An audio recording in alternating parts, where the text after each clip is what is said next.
Hello friends.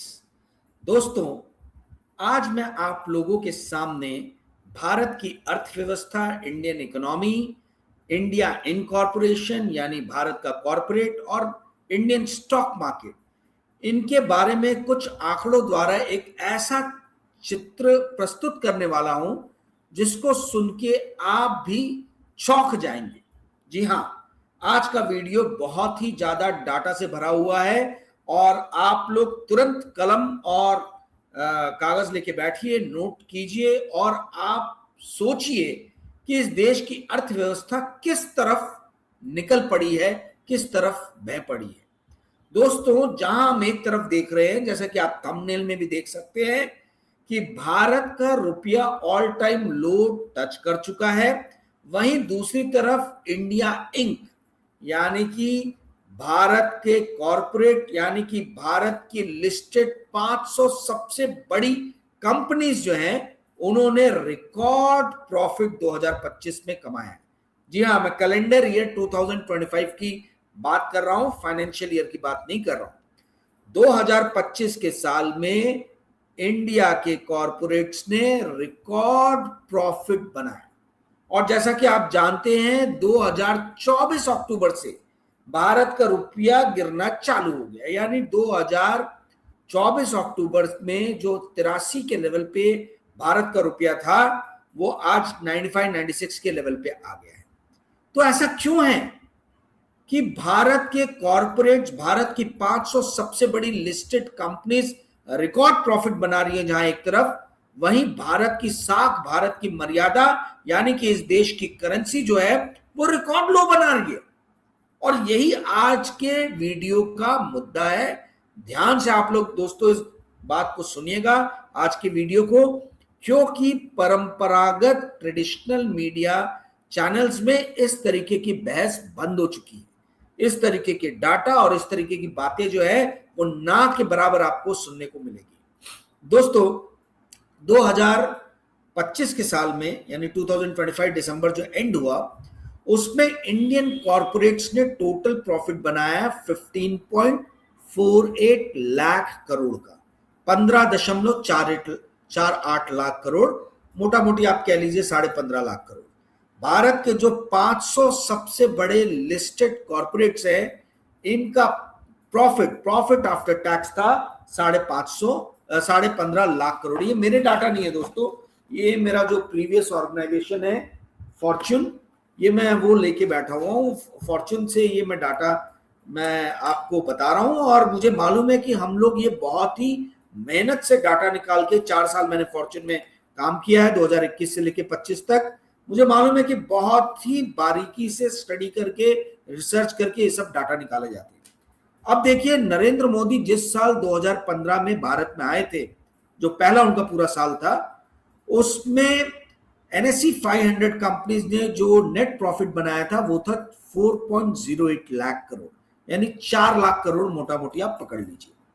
4 lakh crore के profit से बढ़ के अब 2025 में प्रॉफिट हो गया है 15.48 लाख करोड़, यानी कंपाउंडेड एनुअल ग्रोथ जो है, यानी साल दर साल जो है वो है 14.26%, 14.26%। यानी पिछले 10 साल में भारत के जो कॉरपोरेट हैं, मोटा मोटी 14.25% से इन्होंने अपने प्रॉफिट आफ्टर टैक्स को बढ़ाया है, मुनाफे को बढ़ाया है।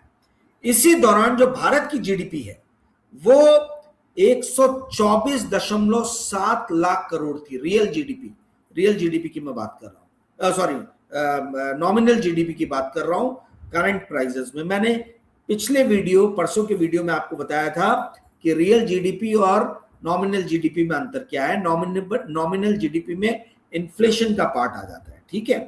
तो नॉमिनल जीडीपी थी 124.7 लाख करोड़ 2015 में जब मोदी जी आए थे, जो बढ़ के 2025 में हो गई, कैलेंडर ईयर 2025 में 330.7 लाख करोड़, यानी कंपाउंडेड एनुअल ग्रोथ रेट आता है 10.24%।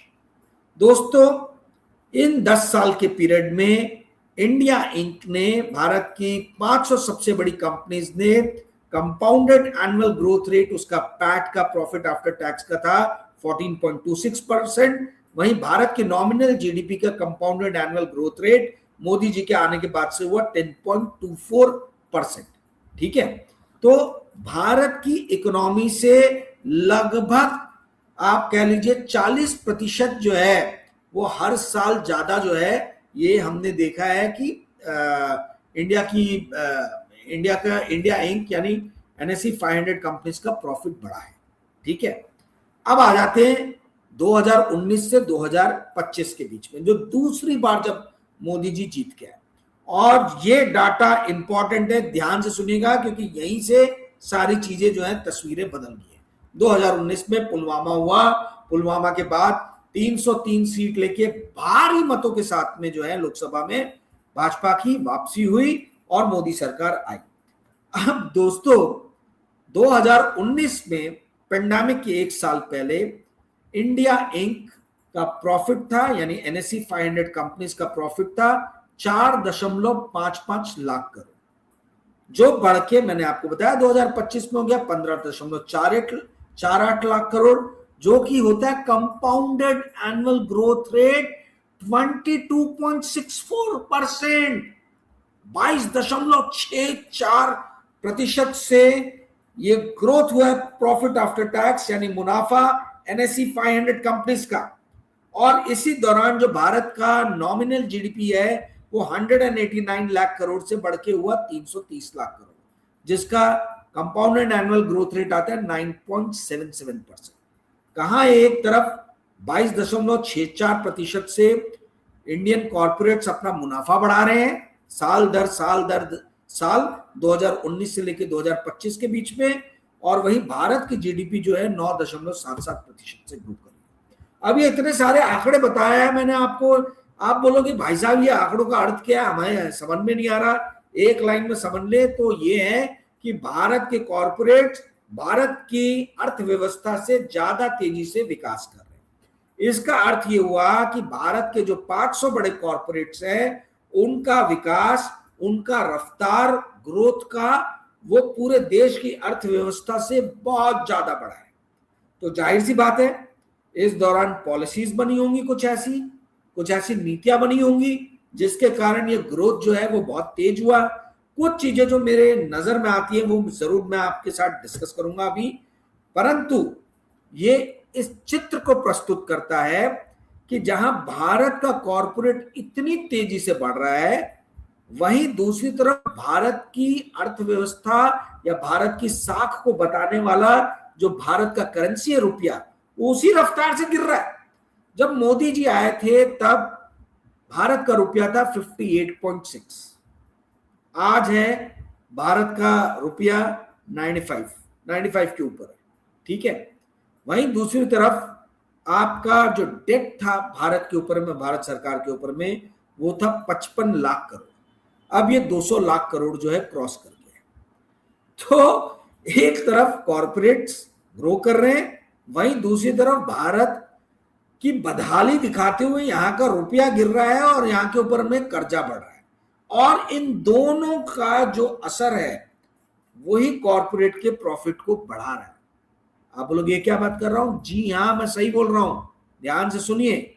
भारत का जो प्रॉफिट बढ़ रहा है कॉर्पोरेट्स का, उसके पीछे कारण है गिरता हुआ रुपया, पहली चीज। और दूसरा, जैसा कि मैंने आपको बताया कि आपका सरकार की जो नीतियां हैं वो नीतियों ने बहुत बड़ा रोल इसके अंदर में प्ले किया। वो क्या है वो भी मैं आपसे डिस्कस करूंगा। दोस्तों कुछ और आंकड़े थोड़े से सुन लीजिए आगे बढ़ने के पहले। भारत की टोटल इनकम जो है, मतलब कॉर्पोरेट्स जो है, इनका जो टोटल इनकम है यानी रेवेन्यू या सेल्स जिसको कहा जाता है, ये 2015 में था 71.27 लाख करोड़, जो बढ़ के 2025 में हो गया 171.8 लाख करोड़। 2015 में प्रॉफिट मैंने आपको बताया था, वो प्रॉफिट जो था वो इंडिया की जीडीपी का 3.3% था। ठीक है, जो बढ़ के 2025 में हो गया 4.7%। 3.3% से 4.7% जो है वो आज की डेट में इंडियन कॉर्पोरेट्स का प्रॉफिट जो है वो जीडीपी का रिफ्लेक्ट करते हैं। यानी भारत की जीडीपी का 4.7% जो है वो भारत के टॉप 500 कंपनीज का क्यूमुलेटिव नेट प्रॉफिट है, मुनाफा है। अब दोस्तों ये सारी चीजें क्या बताती हैं? पहले मैंने आपको बताया कि गिरता हुआ रुपया जो है ये एक बहुत बड़ा कारण है मुनाफा बढ़ने का। आईटी कंपनीज होगी, फार्मा कंपनीज होगी, इनके जितने भी प्रोडक्ट्स हैं ये मेनली एक्सपोर्ट ओरिएंटेड है, फॉरेन के मार्केट में कमाती है। तो जैसे इन्फोसिस है, इन्फोसिस का 61% रेवेन्यू फॉरेन मार्केट से आता है, यानी यूएसए से आता है। टीसीएस का 57% रेवेन्यू यूएसए मार्केट से आता है। तो कहने का अर्थ है कि हमारी जो बड़ी कंपनीज है, चाहे फार्मा में हो चाहे आईटी में हो, इनका काफी कुछ रेवेन्यू जो है वो जितना रुपया कमजोर होता है उतना उनको फायदा होता है। तो गिरता हुआ रुपया भले पूरे देश के लिए नुकसानदायक है, परंतु कुछ कंपनीज के लिए जो एक्सपोर्ट ओरिएंटेड है उनके लिए बहुत अच्छा है। तो उनका मुनाफा बढ़ा रुपी टर्म्स में, क्योंकि रुपी डॉलर के मुकाबले गिरा। दूसरी चीज जो मैंने आपको कही, नीति निर्धारण। दोस्तों मैंने 2019 का डाटा क्यों लिया? 2019 का डाटा लेने का बहुत बड़ा एक कारण है कि अगस्त 2019 में भारत सरकार ने कॉर्पोरेट टैक्स 30% से घटा के 22% कर दिया, और कुछ स्टार्टअप्स के लिए तो वो और घटा के 15% कर दिया।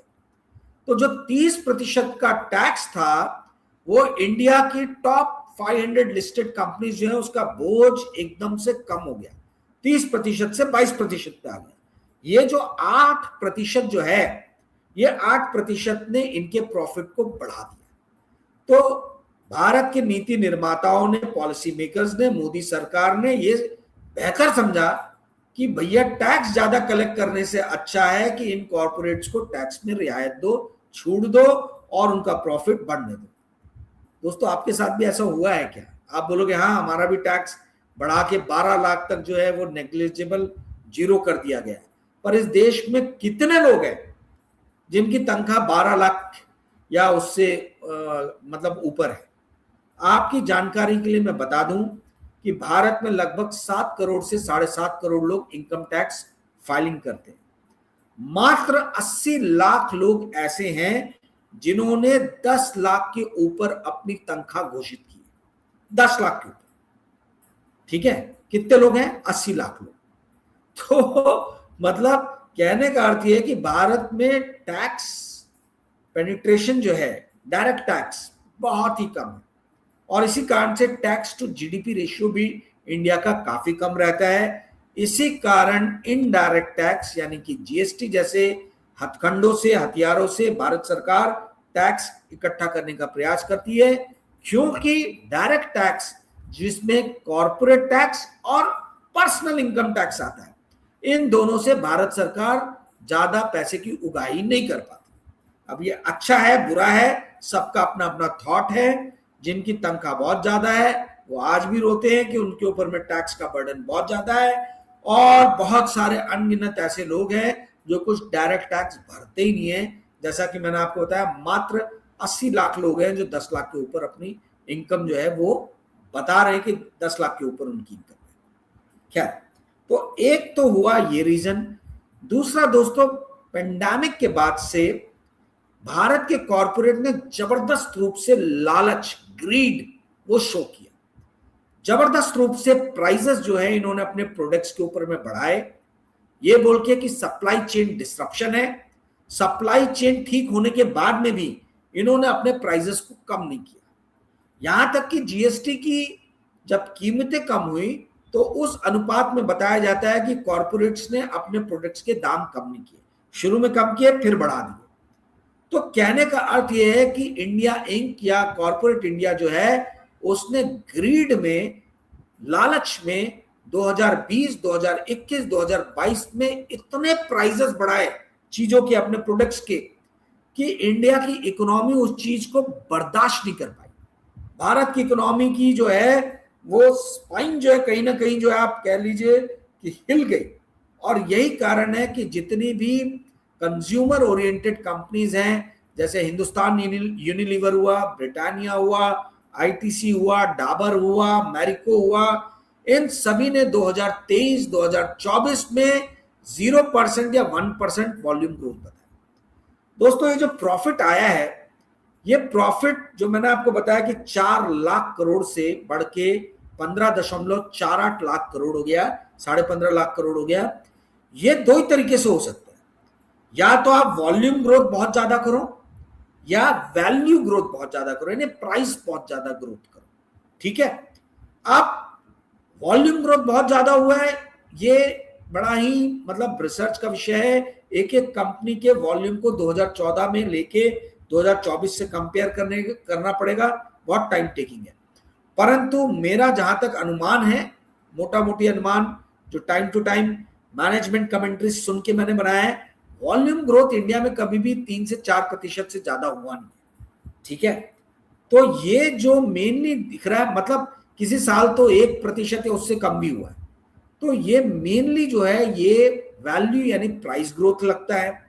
ये कंपनीज ने जबरदस्त रूप से प्राइस बढ़ाया है, और खास तौर पे 2021-2022 में बहुत तेजी से बढ़ा है, इसलिए 2023 और 2024 में जाके इंडियन कंज्यूमर्स ने हाथ खड़े कर दिए। इन्होंने बोला कि भाई अब हम नहीं, हमारे बर्दाश्त के बाहर। तो उसके बाद श्रिंकफ्लेशन है।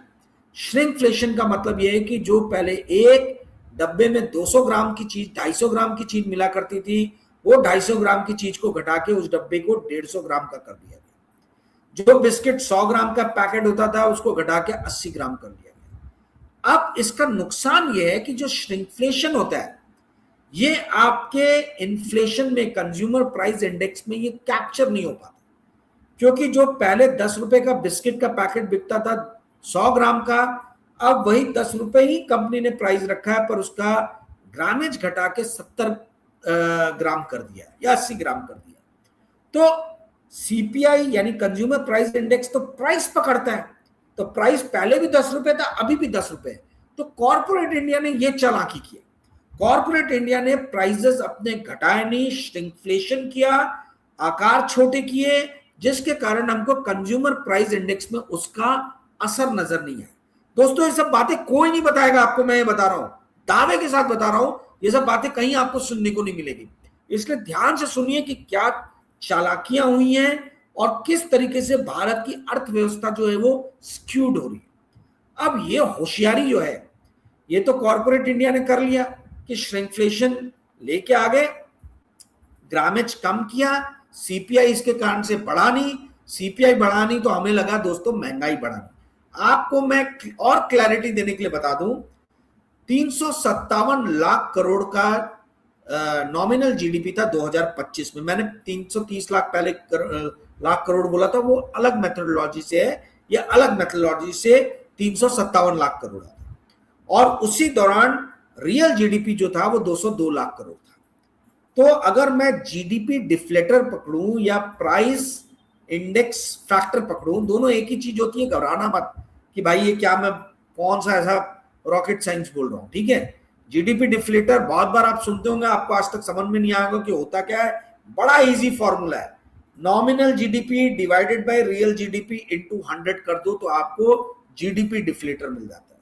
जीडीपी डिफ्लेटर बताता है कि किस तरीके से साल दर साल जो है वो आपके प्राइसेस बढ़े हैं।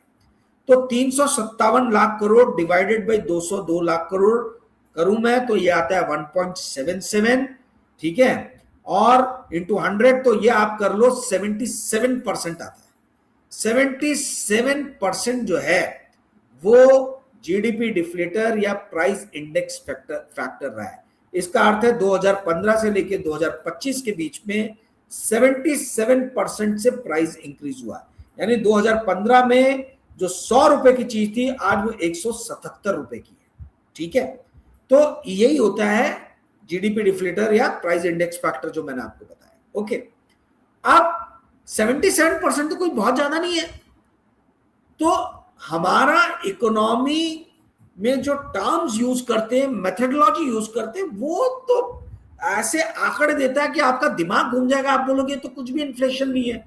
अगर मैं ये 10 साल में 77% पकड़ूं तो मोटा मोटी 4.5%, 4.5% के बीच में नंबर देता है, ठीक है, कंपाउंडेड एनुअल ग्रोथ रेट। तो ये तो कुछ भी नहीं, 4.5 से 5%। हमारे आरबीआई का भी टॉलरेंस लेवल 6% का है, ठीक है, सीपीआई का। तो आप मतलब ये जो फैक्टर 77% आया, इससे तो ये शो होता है कि भाई इकोनॉमी में कोई बहुत ज्यादा महंगाई जो है वो बढ़ी नहीं है इन 10-11 सालों में। परंतु दोस्तों, क्या ये वास्तविकता है? आप 2014 के प्राइजेस, 2015 के आप याद कीजिए, रियल स्टेट प्राइजेस से लेके आपके बच्चों की स्कूल फीस से लेके हॉस्पिटल का खर्चा, सारी चीजें आप देख लीजिए, आपको ये पता चलेगा कि भैया इस देश में महंगाई कितनी बढ़ी है। और महंगाई मेनली बढ़ी है 2020 के बाद से, और उसी के बाद से भारत के कॉर्पोरेट्स का प्रॉफिट आफ्टर टैक्स जो है, पैट जो है, वो भी असाधारण रूप से बढ़ा है। नहीं तो उसके पहले तक 3.5 लाख करोड़ से 5 लाख करोड़ के बीच में 2014 से 2019 के बीच में इंडिया इंक यानी एनएसई 500 कंपनीज का प्रॉफिट झूमता रहा। ये जो 5-5.5 लाख करोड़ से जो बड़ा है, 15.5 लाख करोड़ आया है, ये 2019 के बाद ही आया है।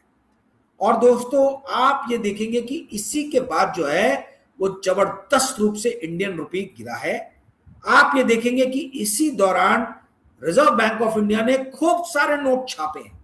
आप देखेंगे कि इसी दौरान भारत का फिस्कल डेफिसिट यानी सरकार का एक्सपेंडिचर उसके रेवेन्यू से बहुत ज्यादा रहा है। तो ये जो इंडिया इंक ने, एनएसई 500 कंपनीज ने, कॉर्पोरेट इंडिया ने जो प्रॉफिट बनाया, वो भारत सरकार मेरे और आपके, आप कह लीजिए कि हमारे ऊपर रोड रोलर चला के बनाया। जो भारत सरकार ने फिस्कल डेफिसिट बढ़ाया, आमदनी अट्ठन्नी और खर्चा रुपया किया है, उसका बहुत बड़ा हिस्सा जो है ये 500 बड़ी कंपनीज के पास में गया है। हमारा फिस्कल डेफिसिट बहुत हाई रहा है और उसी से हमने काफी सारे प्रोजेक्ट्स किए, ये खर्चे किए जो ये एनएसई 500 कंपनीज के पास में गया। उसके साथ ही हमने देखा कि हमारी नीतियां ऐसी थी जिसके कारण रुपया कमजोर हुआ, तो आईटी फार्मा कंपनीज का प्रॉफिट बढ़ा।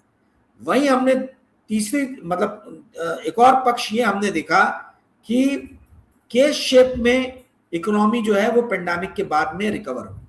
के शेप में जो ऊपर लोग थे वो और रईस होते गए, नीचे वाले और घुसते चले गए। और इसी कारण से हमने देखा कि स्टॉक मार्केट भी हमारा बहुत तेजी से बूम किया, क्योंकि स्टॉक मार्केट प्रॉफिट के आधार पर चलता है कंपनीज के। जब कंपनीज के प्रॉफिट बढ़ रहे थे तो स्टॉक मार्केट भी तेजी से बढ़ रहा था। बट भारत के स्टॉक मार्केट ने अक्टूबर 2024 में अपना ऑल टाइम हाई बनाया था, 26,400 के लेवल पे आया था। और अक्टूबर 2024 के बाद से 1.25 साल से भारत का स्टॉक मार्केट इस लेवल को टच नहीं कर पाया, नीचे ही नीचे रहा। तो 1.25 साल पहले इंडियन स्टॉक मार्केट ने टॉप बनाया था, परंतु पिछले साल ही इंडिया इंक ने ऑल टाइम हाई प्रॉफिट बनाया। तो अब आप बोलोगे कि यदि प्रॉफिट के हिसाब से मार्केट चलता है तो फिर भैया हमारा मार्केट क्यों नीचे गिर रहा है, क्यों नहीं ऊपर जा रहा है? उसका कारण यह है दोस्तों कि फॉरेन के जो इन्वेस्टर्स है, फॉरेन इंस्टीट्यूशनल इन्वेस्टर्स कह लीजिए, इनका विश्वास भारत की इकोनॉमी, भारत के नीति निर्माताओं से हटा है, इनका विश्वास कम हुआ है।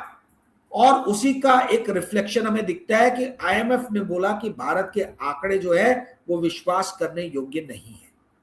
तो एफआईआई ने जम के पैसा इंडिया से निकालना चालू किया। 20-21% का जो उसका ओनरशिप हुआ करता था इंडियन स्टॉक मार्केट में, आज घट के वो 15-16% हो गया है। तो एफआईआई पैसा निकालते चले गए, उससे भी रुपए के ऊपर में बहुत बड़ा प्रेशर। तो कुल मिला के जो चित्र सामने आता है उसमें एक बात समझ में आती है कि भारत की अर्थव्यवस्था भले ही गर्त में जा रही हो, भारत का रुपया जो है भले ही रिकॉर्ड लो बना रहा हो, परंतु भारत के जो बड़े कॉर्पोरेट्स हैं इनके तो मजे ही मजे हैं, ये ऑल टाइम हाई प्रॉफिट बना रहे। अब इसमें से कितने डाटा, कितने आंकड़े जो हैं वो फर्ज हैं, झूठे हैं, मैं नहीं बता सकता, परंतु जो डाटा, जो नंबर सामने दिख रहे हैं उससे तो यही स्पष्ट हो रहा है कि भले रुपया गिरता चला जाए, भले भारत में जो है वो बेरोजगारी बढ़ती चली जाए, भले भारत में लोग इन्फ्लेशन की शिकायत करें, महंगाई की शिकायत करें, परंतु इन सब चीजों के होने के बाद भी अमीर लोग अमीर होते चले जा रहे हैं, बड़े कॉर्पोरेट्स और बड़े होते चले जा रहे हैं, छोटे लोग आम जीवन के साधनों को इकट्ठा करने में ही जो है पूरा समय बिता दे रहे हैं, और छोटी छोटी कंपनी जो है, big companies are getting bigger and smaller companies are vanishing, समाप्त हो रही है छोटी छोटी कंपनियां। तो दोस्तों, क्या इस तरीके की अर्थव्यवस्था हमें चाहिए अपने देश में? ये आपको सोचने की जरूरत है। मैंने बहुत सारे डाटा, बहुत सारे आंकड़े आज के वीडियो में दिए ताकि आप लोग भी सोचें, समझें और उसके हिसाब से अपना ओपिनियन बनाएं। दोस्तों, जो भी आपको लगता है कमेंट बॉक्स में लिखें। आप लोग बड़े ही कंजूस हो यार, 3000 लोग व्यूज देखते हैं, वीडियो देखते हैं, परंतु कमेंट जो है वो 10 भी नहीं आते। या तो बहुत ही बकवास बात मैं करता हूं कि आप लोग देखते नहीं हो, समझ नहीं पाते हो, या फिर आप लोग बहुत ही कंजूस हो, कमेंट करने में बहुत ही कंजूसी दिखाते हो। तो कृपया करके ऐसी कंजूसी ना दिखाएं और दिल खोल के कमेंट लिखें वीडियो देखने के बाद में। दोस्तों, मेरा अगला पेड वीडियो 5 जुलाई को आ रहा है। यदि आप में से कोई भी इस वीडियो को देखने के लिए इच्छा रखता है तो मुझे 9860317209 पे व्हाट्सएप मैसेज भेजें। इस वीडियो की फीस है 1500 रुपए। यदि आप पे कर सकते हैं तभी आप मुझे व्हाट्सएप मैसेज भेजें, क्योंकि आपका समय और मेरा समय, हम दोनों का समय बहुत ही मूल्यवान है, बहुत ही महत्वपूर्ण है। दोस्तों, यदि आपको आज का वीडियो पसंद आया होगा तो कृपया करके इस वीडियो को लाइक और शेयर कीजिएगा, और इस चैनल को सब्सक्राइब करने के लिए अपने मित्रों को कहिएगा। Thank you friends, good night.